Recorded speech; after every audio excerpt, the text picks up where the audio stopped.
ಈ ಕೆಲ ದಿನಗಳಿಂದ ನಾವು ನೋಡ್ತಾ ಇದ್ದೇವೆ ಏನಂತಂದರೆ ಎಕ್ಸಸೈಸ್ ಜಿಮ್ನಲ್ಲಿ ವರ್ಕೌಟ್ ಮಾಡ್ತಾನೆ ಹೃದಯಾಘಾತ ಆಯಿತು ಅಂತಕ್ಕಂಥದ್ದು. ಅದ್ರ ಜೊತೆಗೆ ಇನ್ನೂ ಕೆಲವರಲ್ಲಿ ಏನಾಗುತ್ತೆ, ಎಕ್ಸಸೈಸ್ ಮಾಡಿ ಮನೆಗೆ ಬಂದಿರ್ತಾರೆ, ನಂತರ ಹೃದಯಾಘಾತ ಆಗ್ತಕ್ಕಂಥದ್ದು ಕೇಸ್ಗಳು ತುಂಬಾ ಅತಿ ಹೆಚ್ಚಾಗಿ ನೋಡ್ತಾ ಇದ್ದೀವಿ.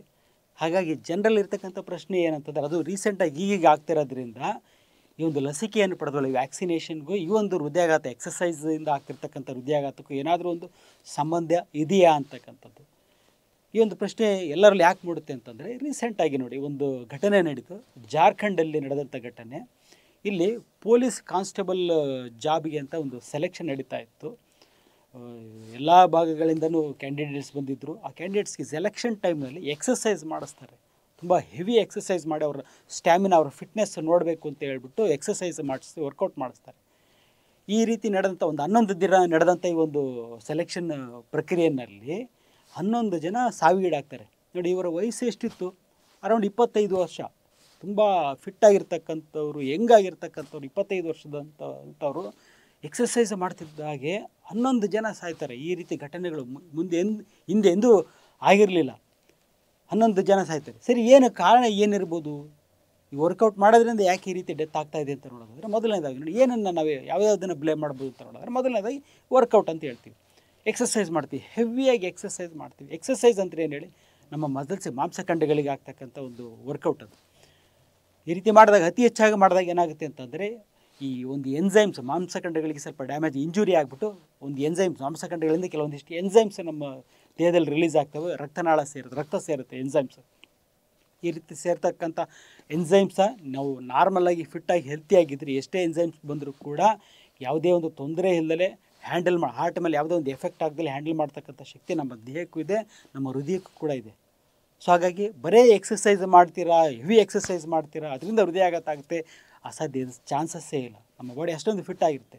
ಸರಿ, ಆಗಿದ್ರೆ ಎರಡನೇ ಅಂಶ ಏನು ಅಂತ ನೋಡೋದಾದರೆ, ನಾವು ತೊಗೊಳ್ತಕ್ಕಂಥ ಒಂದು ಕೆಮಿಕಲ್ಸ್ ಅಂತಂದರೆ, ಈ ಮೆಡಿಸಿನ್ ಅನ್ನಕ್ಕಂಥದ್ದು ನಮ್ಮ ಒಂದು ಅವಶ್ಯಕತೆ ಅಲ್ಲ. ಈ ವ್ಯಾಕ್ಸಿನ್ ಅಂತಕ್ಕಂಥದ್ದು ಅದು ಕೂಡ ಒಂದು ಕೆಮಿಕಲ್, ಅದು ನಮ್ಮ ದೇಹದ ಒಂದು ಅವಶ್ಯಕತೆ ಅಲ್ಲ. ಈ ವ್ಯಾಕ್ಸಿನ್ ಅಂತ ತೊಗೊಳ್ಳೋದ್ರಲ್ಲಿ ಏನಿರುತ್ತೆ? ಒಂದು ಆ್ಯಂಟಿಜನ್ ಇರುತ್ತೆ, ಇನ್ನೊಂದಾಗಿ ಅಡ್ಜುವೆಂಟ್ಸ್ ಅಂತ ಹೇಳ್ಬಿಟ್ಟು ಕೆಲವೊಂದು ಕೆಮಿಕಲ್ಸನ್ನು ಆ್ಯಡ್ ಮಾಡಿರ್ತಾರೆ. ಅಡ್ಜುವೆಂಟ್ಸ್ ಅಂದರೆ ಏನಿರುತ್ತೆ? ಅಲ್ಯೂಮಿನಿಯಂ ಹೈಡ್ರಾಕ್ಸೈಡ್ ಇರುತ್ತೆ, ಫಾಸ್ಫೇಟ್ ಇರುತ್ತೆ, ಆಲಮ್ ಇರುತ್ತದೆ, ಲೆಡ್ ಇರುತ್ತದೆ, ಮೆಗ್ನೀಷಿಯಮ್ ಇರ್ತದೆ, ಇನ್ನೂ ಅನೇಕ ಒಂದಿಷ್ಟು ಮಿನರಲ್ಸನ್ನು ಈ ಒಂದು ಆ್ಯಡ್ ಮಾಡಿರ್ತಾರೆ, ಈ ಕೆಮಿಕಲ್ಸ್ನೆಲ್ಲ ಆ್ಯಡ್ ಮಾಡಿರ್ತಾರೆ ಈ ವ್ಯಾಕ್ಸಿನ್ನಿಗೆ. ಇವೆಲ್ಲ ಫಾರಿನ್ ಬಾಡೀಸ್, ಅಂದರೆ ದೇಹಕ್ಕೆ ಬೇಕಾಗಿರ್ತಕ್ಕಂಥದ್ದಲ್ಲ. ನೋಡಿ, ಕಾರ್ಬೋಹೈಡ್ರೇಟು, ಪ್ರೋಟೀನ್, ನಾವು ಊಟ ಮಾಡ್ತದ್ದು ಏನು ತಿಂತೀವಲ್ಲ ಅದರಲ್ಲಿರ್ತಕ್ಕಂಥ ಕಾರ್ಬೋಹೈಡ್ರೇಟು, ಪ್ರೋಟೀನ್, ಫ್ಯಾಟ್ ಇದೆಲ್ಲ ಅವಶ್ಯಕತೆ, ದೇಹಕ್ಕೆ ಬೇಕಾಗಿರ್ತಕ್ಕಂಥದ್ದು ತೊಗೊಳುತ್ತೆ.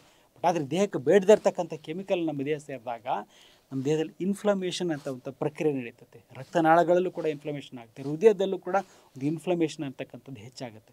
ಆ ರೀತಿ ಆದಾಗ ನೋಡಿ, ಆಲ್ರೆಡಿ ರಕ್ತನಾಳದಲ್ಲಿ ಮತ್ತು ಹೃದಯದಲ್ಲಿ ಇನ್ಫ್ಲಮೇಷನ್ ಇದೆ.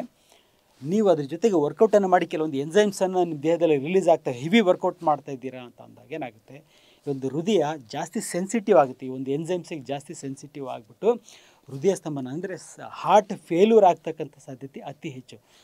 ನೀವು ಆರೋಗ್ಯಕರವಾಗಿದ್ದಂಥ ವ್ಯಕ್ತಿ ಎಷ್ಟೇ ವರ್ಕೌಟ್ ಮಾಡಿದರೂ ಏನೂ ಆಗಬಾರ್ದು. ಬಟ್ ಈ ರೀತಿಯ ವ್ಯಾಕ್ಸಿನೇಷನ್ ತೊಗೊಂಡಂಥ ವ್ಯಕ್ತಿಗಳು ಅತಿ ಹೆಚ್ಚಾಗಿ ನಾವು ವರ್ಕೌಟನ್ನು ಮಾಡಿದಾಗ ಹಾರ್ಟ್ ಫೇಲ್ಯೂರ್ ಆಗ್ತಕ್ಕಂಥ ಸಾಧ್ಯತೆ ಅತಿ ಹೆಚ್ಚು. ಅದ್ರ ಜೊತೆಯಲ್ಲಿ ಈಗ ಏನು ನಡೆಯುತ್ತೆ, ಮುಂಚೆಯಿಂದಲೂ ಏನು ಮಾಡ್ತಾ ಇರ್ತಾರೆ, ವರ್ಕೌಟ್ ಮಾಡ್ತಕ್ಕಂಥವ್ರು ಅತಿ ಹೆಚ್ಚಾದ ಪ್ರೋಟೀನ್ ತಿನ್ನಬೇಕು, 6 ಪ್ಯಾಕ್ಸ್ ಬೇಕು, ಮಸಲ್ಗೆ ಜಾಸ್ತಿ ಪ್ರೋಟೀನ್ ಬೇಕು. ನೋಡಿ, ಮಸಲ್ಸಿಗೆ ಪ್ರೋಟೀನ್ ಎಲ್ಲ ಬೇಕಾಗಿರೋದು, ಮಸಲ್ಸಿಗೆ ಬೇಕಾಗಿರೋದು, ಎನರ್ಜಿಗೆ ಬೇಕಾಗಿರ್ತಕ್ಕಂಥದ್ದು ಗ್ಲೂಕೋಸ್ ಹೊರತು ಪ್ರೋಟೀನ್ ಅಲ್ಲ. ಬಟ್ ಅತಿ ಹೆಚ್ಚಾಗಿ ನಾವು ಪ್ರೋಟೀನ್, ಮಸಲ್ ಬೆಳೆಸಬೇಕು ಅಂತ ಪ್ರೋಟೀನ್ ತಿಂತೀವಿ. ತಿಂದಾಗ ಈ ಪ್ರೋಟೀನ್ ಸಪ್ಲಿಮೆಂಟ್ ಆಗಿರ್ಬೋದು, ಅಥವಾ ಚಿಕನ್ ಅಥವಾ ಮಟನ್, ನಾನ್ ವೆಜಿಟೇರಿಯನ್ ಫುಡ್ ಪ್ರೋಟೀನ್ಗೋಸ್ಕರ ಅತಿ ಹೆಚ್ಚಾಗಿ ತಿಂದಾಗ ಏನಾಗುತ್ತೆ, ಇದು ಒಂದು ಅಸಿಡಿಕ್ ಹೈ ಪ್ರೋಟೀನ್ ಡಯಟ್ ಏನಿದೆಲ್ಲ ತುಂಬಾ ಅಸಿಡಿಕ್ ಆಗಿರುತ್ತೆ. ಅಸಿಡಿಕ್ ಆಗಿರ್ತಕ್ಕಂಥದ್ದು ರಕ್ತ ಕೂಡ ಜಾಸ್ತಿ ಅಸಿಡಿಕ್ ಆಗಿಬಿಟ್ಟು ಅಗೇನ್ ಇದು ಕೂಡ ಇನ್ಫ್ಲಮೇಷನನ್ನು ಜಾಸ್ತಿ ಮಾಡುತ್ತೆ. ಬರೀ ವರ್ಕೌಟು ಏನು ತೊಂದರೆ ಮಾಡಲ್ಲ, ಎಷ್ಟೇ ಅವರ್ ನೀವು ವರ್ಕೌಟ್ ಮಾಡಿದರೂ ಕೂಡ ಏನು ತೊಂದರೆ ಮಾಡಲ್ಲ. ಬಟ್ ಆದರೆ ಈಗಿನ ಪರಿಸ್ಥಿತಿ ಹೇಗಿದೆ ಅಂತಂದರೆ, ನಾವು ವ್ಯಾಕ್ಸಿನೇಷನ್ ತೊಗೊಂಡಿರ್ತೀವಿ, ನಾವು ಪ್ರೋಟೀನ್ ಪೌಡ್ರನ್ನೆಲ್ಲ ಯೂಸ್ ಮಾಡ್ತಿರ್ತೀವಿ, ನಾವು ಅತಿ ಹೆಚ್ಚಾಗಿ ನಾನ್ ವೆಜ್ಜನ್ನು ಯೂಸ್ ಮಾಡ್ತಿರ್ತೀವಿ, ಅದ್ರ ಜೊತೆಗೆ ನಾವು ವರ್ಕೌಟನ್ನು ಅತಿ ಹೆಚ್ಚಾಗಿ ಮಾಡ್ತೀವಿ ಅಂತ ಅಂದಾಗ ಈ ಹೃದಯ ನಿಲ್ತಕ್ಕಂಥ ಸಾಧ್ಯತೆಗಳು, ಹಾರ್ಟ್ ಫೇಲ್ಯೂರ್ ಅಂತೇಳಿ ಸಡನ್ನಾಗಿ ಹಾರ್ಟ್ ಫೇಲ್ಯೂರ್ ಆಗ್ತಕ್ಕಂಥ ಸಾಧ್ಯತೆ ಅತಿ ಹೆಚ್ಚು.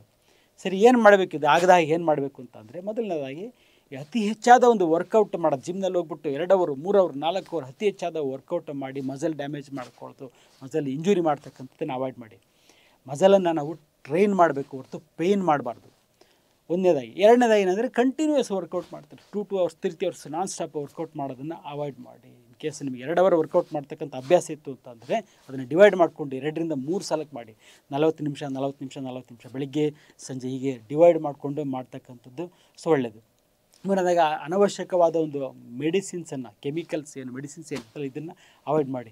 ನೆಗಡಿ ಅಂದರೆ ಮಾತ್ರೆ, ಜ್ವರ ಅಂದರೆ ಮಾತ್ರೆ, ಸ್ವಲ್ಪ ಲೈಟಾಗಿ ಬಂದರೆ ಸಾಕು ಎಲ್ಲ ಪ್ರತಿಯೊಂದಕ್ಕೂ ಮಾತ್ರೆ, ಗ್ಯಾಸ್ಟ್ರಿಕ್ ಮಾತ್ರೆ, ಕೊಲೆಸ್ಟ್ರಾಲ್ ಮಾತ್ರೆ ಈ ರೀತಿ ಅನವಶ್ಯಕವಾಗಿ ಮಾತ್ರೆಗಳನ್ನು ತೊಗೊಳ್ಳೋದನ್ನು ನಿಲ್ಲಿಸಿ. ಯಾಕಂದರೆ ಮಾತ್ರೆ ಪ್ಲಸ್ ವರ್ಕೌಟ್ ಅಗೇನ್ ನಿಮ್ಮ ಹಾರ್ಟ್ ನಿಲ್ಲಿಸ್ತಕ್ಕಂಥ ಸಾಧ್ಯತೆ ಅತಿ ಹೆಚ್ಚಾಗಿರ್ತದೆ.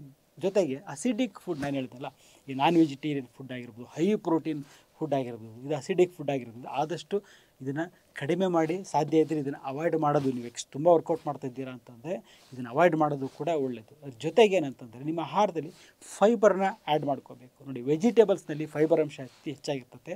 ಹಾಗೂ ವೆಜಿಟೇಬಲ್ಸು ಆಲ್ಕಲೈನ್ ಪ್ರಾಪರ್ಟಿ ಇರೋದ್ರಿಂದ ನೀವು ನಾನ್ ವೆಜಿಟೇರಿಯನ್ ಫುಡ್ ತಿಂದರೂ ಕೂಡ ಈ ವೆಜಿಟೇಬಲ್ಸನ್ನು ಯೂಸ್ ಮಾಡಿದಾಗ ಏನಾಗುತ್ತೆ, ಅದೇ ನ್ಯೂಟ್ರಲ್ ಆಗಿಬಿಡುತ್ತದೆ. ಅಸಿಡಿಕ್ ಇದ್ದಿದ್ದು ನ್ಯೂಟ್ರಲ್ ಆಗಿ ಹೋಗುತ್ತೆ. ಅದ್ರ ಜೊತೆಗೆ ಇನ್ನೊಂದು ತುಂಬ ಮುಖ್ಯವಾದದ್ದು ಏನಂತಂದರೆ ಫಾಸ್ಟಿಂಗ್. ಅಂದರೆ 24 ಗಂಟೆ ನಾವು ಏನೂ ತಿಂದಲೇ ಇರ್ತಕ್ಕಂಥದ್ದು, ಉಪವಾಸ ಮಾಡ್ತಕ್ಕಂಥದ್ದು ತುಂಬ ಹೆಲ್ಪ್ಫುಲ್ ಆಗುತ್ತೆ. ಉಪವಾಸ ಮಾಡೋದು ಅಂತಂದರೆ ಒಂದು ಹೊತ್ತೇನೋ ಸ್ಕಿಪ್ ಮಾಡ್ಬಿಟ್ಟು ನಾವು ಉಪವಾಸ ಮಾಡಿದೆ, ಅಥವಾ ಹಣ್ಣು ತಿನ್ನೋದು, ಬೇರೆದು ಎಲ್ಲದೂ ತಿನ್ನೋದು, ಅನ್ನ ಅನ್ನೋದು ಬಿಟ್ಟು ಉಳಿದಿದ್ದೆಲ್ಲ ತಿನ್ಕೊಂಡೆ ನಾನು ಉಪವಾಸ ಮಾಡಿದೆ ಅಂತಕ್ಕಂಥದ್ದು ಯಾವುದೇ ರೀತಿ ಉಪಯೋಗ ಆಗೋದಿಲ್ಲ. ಅದು ಯಾವ ರೀತಿ ಇರಬೇಕು ನಿಮ್ಮ ಫಾಸ್ಟಿಂಗ್ ಉಪವಾಸ ಅಂತಂದರೆ 24 ಗಂಟೆ ಯಾವುದೇ ಒಂದು nutrients, carbohydrates, proteins, fat, vitamins ಯಾವುದೂ ಕೂಡ ದೇಹ ಸೇರಬಾರ್ದು. ಯಾವುದೂ ಇಲ್ಲದೆ ಇರ್ತಕ್ಕಂಥದ್ದು ಅಂದರೆ ಕೇವಲ ನೀರು ಮಾತ್ರ. 24 ಗಂಟೆ ಕೇವಲ ನೀರು ಕುಡಿತಾ ಇದ್ದು ಈ ರೀತಿ ನಾವು ಒಂದು ಉಪವಾಸನ ಮಾಡಿದರೆ ಡಿಟಾಕ್ಸ್ ಆಗುತ್ತೆ ಬಾಡಿ. ಡಿಟಾಕ್ಸ್ ಅಂದರೆ ಈ ರೀತಿ ಈಗ ವ್ಯಾಕ್ಸಿನೇಷನ್ ತೊಗೊಂಡಿದ್ರೆ ಅದರಲ್ಲಿ ಇರ್ತಕ್ಕಂಥ ಒಂದು ಕೆಮಿಕಲ್ಸ್ ಏನಿದೆ, ಲೆಡ್, ಇದೆಲ್ಲ ಸುಮಾರು ವರ್ಷಗಟ್ಟಲೆ ನಮ್ಮ ದೇಹದಲ್ಲಿ ಇರ್ತದೆ. ಬಟ್ ನಾವು ಈ ರೀತಿ ಉಪವಾಸ ಮಾಡಿದಾಗ ಏನಾಗುತ್ತೆ, ಈ ಒಂದು ಕೆಮಿಕಲ್ಸ್ ಎಲ್ಲ ಮೂತ್ರದ ಮುಖಾಂತರ ನಮ್ಮ ದೇಹದಿಂದ ಹೊರಗಡೆ ಹೋಗ್ತಕ್ಕಂಥ ಸಾಧ್ಯತೆ ಅತಿ ಹೆಚ್ಚು. ಕಂಪ್ಲೀಟಾಗಿ ಬ್ಲಡ್ ಪ್ಯೂರಿಫೈ ಆಗುತ್ತೆ, ಬ್ಲಡ್ ಡಿಟಾಕ್ಸ್ ಆಗುತ್ತೆ ನಾವು ಫಾಸ್ಟಿಂಗ್ ಮಾಡೋದ್ರಿಂದ, ಉಪವಾಸ ಮಾಡೋದ್ರಿಂದ. ಇಷ್ಟನ್ನ ಪಾಲಿಸಿದ್ರೆ ಸಾಕು. ಅತಿ ಹೆಚ್ಚಾಗಿ ತಲೆ ಕೆಡ್ಸ್ಕೊಳಕ್ಕೆ ಹೋಗಬೇಡಿ. ನನಗೆ ಹೃದಯಾಘಾತ ಆಗಿಬಿಡುತ್ತೆ, ನಾನು ಎಕ್ಸಸೈಸ್ ಮಾಡಿದ್ರೆ ಮಾಡಿ. ಮಿತಿ ಇದ್ದರೆ ಏನೂ ತೊಂದರೆ ಆಗಿಲ್ಲ. ಅತಿ ಹೆಚ್ಚಾಗಿ ಮಾಡಲಿಕ್ಕೆ ಹೋಗಬೇಡಿ. ನಗ್ನಾಗ್ತಾ ಇರಿ, ಆರೋಗ್ಯವಾಗಿರಿ. ನಮಸ್ಕಾರ.